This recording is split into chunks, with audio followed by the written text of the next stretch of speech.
क्या आप चाय पीने के बाद भी फ्रेश फील नहीं करते? तो आप मेरी तरह ट्राई कीजिए चुन्नीलाल की कड़क चाय, टेंशन फ्री। क्योंकि माइंड फ्रेश चाय, स्वाद भी और फ्रेशनेस भी, एक कप और पूरा दिन एनर्जेटिक। ट्राई करो, टेंशन फ्री रहो। सिकल सेल एनीमिया एक आनुवांशिक रक्त विकार है। एक ऐसी खून की बीमारी है जो पीढ़ी दर पीढ़ी फैमिली में जाती है। अगर इसका सही समय पर जांच हो जाए तो पता चल जाता है कि रोगी है या वाहक है। क्योंकि दो रोगी और दो वाहक आपस में शादी करते हैं तो उनके फैमिली में सिकल सेल रोगी बच्चे होने की संभावना बढ़ जाती है। तो ऐसी स्थिति में लोगों को जागरूक करना बहुत ज़रूरी है।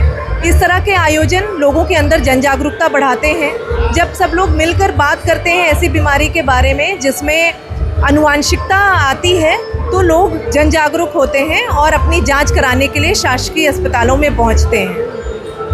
इससे कितनी परेशानी हो सकती है और ऐसे जो जागरूकता वाले कार्यक्रम है इससे कितना फ़ायदा मिलेगा? देखिए, लोगों को ना पता नहीं होता।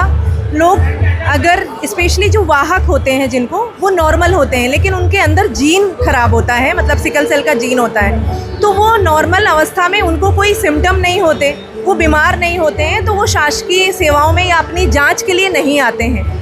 तो इस तरह के आयोजन से हम जन जागरूकता लाते हैं कि वाहक भी अपनी जांच कराए। कि भला अगर आपके घर में किसी को खून चढ़ता है तो उस घर के सभी लोगों की जांच होनी चाहिए।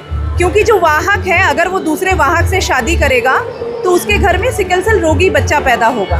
तो ज़्यादा से ज़्यादा जब लोगों को पता चलेगा कि अच्छा जो नॉर्मल है उसको भी सिकल सेल वाहक हो सकता है, तो वो ऐसे लोग इस तरह के आयोजनों में आते हैं। और फिर शासन की तरफ से जो सरकार में जांच की सुविधा निःशुल्क दी जा रही है उसका फ़ायदा उठा सकते हैं और वो अपनी जांच करा सकते हैं। कोई भी अगर कपल है जो कि शादी करना चाहता है, हम लोग बोलते हैं कुंडली मिलाओ, लेकिन कुंडली मिलाने से पहले दोनों युवक युवती अगर अपनी सिकल सेल की जांच करा लें तो उनके परिवार में रोगी बच्चा पैदा होने की संभावना बहुत कम होती है। राज्यपाल है, सीएम और अपने राष्ट्रपति खुद है, वो लोग इसको लेकर जागरूकता फैला रहे हैं, तो क्या लगता है इससे कितना लोगों में अवेयरनेस आएगी?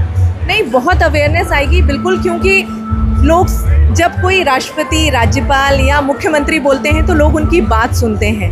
तो इसीलिए जब इस तरह के आयोजन होते हैं लोग बार बार बात करते हैं, माननीय बोलते हैं कि नहीं जांच कराइए, रोगी वाहक आपस में शादी ना करें, तो एक आम जन के दिमाग में ये आता है कि ऐसा क्या है और वो भी जांच कराने के लिए पहुंचते हैं। तो एक जन जागरूकता का एक बहुत अच्छा माध्यम है और मुझे बहुत खुशी है कि मध्य प्रदेश में इस तरह के आयोजन हो रहे हैं जिससे जो ट्राइबल पॉपुलेशन है वो पहले ही बहुत कम अवेयर रहती है, उनको इतनी जन जागरूकता नहीं होती। तो जब इस तरह के आयोजन होते हैं, वृहद स्तर पे लोगों को पता चलता है तो लोग जागरूक होते हैं। आप लोगों के लिए कितनी घातक हो सकती है, ये कितना जानलेवा है? देखिए, सिकल सेल बीमारी में खून की कमी होती जाती है और धीरे धीरे मरीज़ के सारे अंगों में या जो लीवर, किडनी, स्प्लीन उसमें असर होता है। अगर वो इलाज समय पर ना ले तो उसकी आयु 30 से 40 वर्ष तक की ही रहती है। लेकिन अगर वही रोगी सामान्य अगर जो उसको इलाज है वो समय पर मिल जाए तो वो उसकी जीवन अच्छे से जी सकता है, अपने डेली डे टू डे काम कर सकता है और अपना जीवन यापन अच्छे से कर सकता है, वो कुछ काम भी कर सकता है। तो आज हम यहाँ पे एक वीडियो प्रदर्शित करने जा रहे हैं। इस वीडियो में यही दिखाया गया है कि एक सिकल सेल का रोगी अगर अच्छे से अपना भोजन लेता है, पोषक आहार लेता है, अपनी जीवन शैली को सही करता है, व्यायाम करता है, तो वो बिल्कुल नॉर्मल इंसान की तरह रह सकता है। डॉक्टर रूबी खान, राज्य नोडल अधिकारी, सिकल सेल। सचिन भाई आ जाओ। सिकल सेल को लेकर क्या सरकार की तारीफ भी की गई है, क्या कुछ लगता है? देखिए, निश्चित रूप से सिकल सेल एनीमिया जो बीमारी है ये अंशाणु बीमारी है और इस बीमारी में जो विशेष रूप से जो हमारे ट्राइबल के लोग हैं इस जाति में ये बीमारी ज़्यादा पाई जाती है और ये बीमारी बहुत ख़तरनाक बीमारी है। और इस बीमारी को हमारे देश के प्रधानमंत्री माननीय मोदी जी ने विशेष रूप से इसमें बजट का प्रावधान भी करके इसको जड़ मूल से ख़त्म करने का अभियान चलाया है और जिसकी शुरुआत मध्य प्रदेश से माननीय प्रधानमंत्री मोदी जी ने की थी। और उसी के तहत आज हमारे देश की महामहिम राष्ट्रपति द्रौपदी मुर्मू जी ने सिकल सेल डे को आज ओमकारेश्वर हमारे निमाड़ की धरा पर हमारे मध्य प्रदेश में आकर निश्चित रूप से जो सिकल सेल से जुड़े हुए हमारे जो टीम है वो अमला है उनको कहीं न कहीं एक ताकत देने का काम उसमें हो, उनका उत्साहवर्धन करने के लिए आज महामहिम यहाँ आई है। हमारे गवर्नर साहब लगातार हमारे जनजातीय क्षेत्र में प्रवास करके उनके जगह जगह कैंप लगाकर उस बीमारी को चिन्हित करने का काम कर रहे हैं। हमारे प्रदेश के मुख्यमंत्री माननीय डॉक्टर मोहन यादव जी की सरकार, हमारे स्वास्थ्य मंत्री, उप मुख्यमंत्री हमारे माननीय राजेंद्र शुक्ल जी और सारी टीम इस अभियान में लगी है। और आज हमारे माननीय राष्ट्रपति महोदया ने हमारे मध्य प्रदेश सरकार की भी तारीफ़ करी है और निश्चित रूप से मध्य प्रदेश सरकार इस विषय में बहुत गंभीरता के साथ में अच्छा काम कर रही है।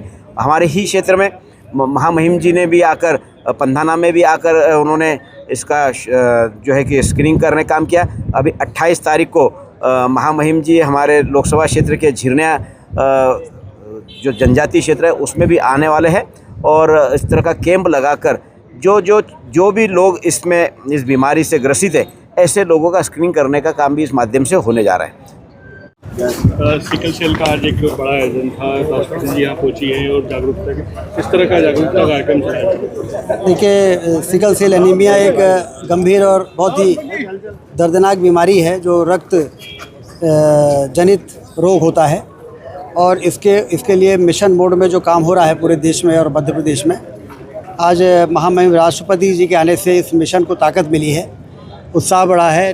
ज़मीन में जो काम करने वाले हमारे स्वास्थ्य कर्मी हैं, जो अधिकारी हैं, जो स्क्रीनिंग करते हैं, जेनेटिक कार्ड बनाते हैं, जो सिकल मित्र हैं, जो जाके जेनेटिक कार्ड का क्या महत्व है वो समझाते हैं, सभी का उत्साह बढ़ा है और इस मिशन को एक ताकत मिली है। और इसलिए विश्व सिकल सेल दिवस के इस अवसर पर राष्ट्रपति जी का आना, राज्यपाल जी का आना और मुख्यमंत्री जी का आना, ये सभी कार्यकर्ताओं के उत्साह को बढ़ाने वाला है। मध्य प्रदेश सरकार की उन्होंने सराहना करी है, राष्ट्रपति ने क्या कैसे देखते हैं, कितने इससे हम लोगों का उत्साह बढ़ता है जब इस प्रकार की विभूतियाँ आती हैं और ज़मीन पर जो स्वास्थ्यकर्मी काम करते हैं, जब इस प्रकार से उनको तारीफ़ होती है, तवज्जो मिलता है तो उनका उत्साह बढ़ता है, क्योंकि अभी काम और बाकी है और इसलिए उस काम को करने के लिए उत्साहवर्धन बहुत आवश्यक है। महामहिम राष्ट्रपति जी के तारीफ़ करने से मुख्यमंत्री जी के नेतृत्व में जो काम हो रहा है उसको एक ताकत मिली है।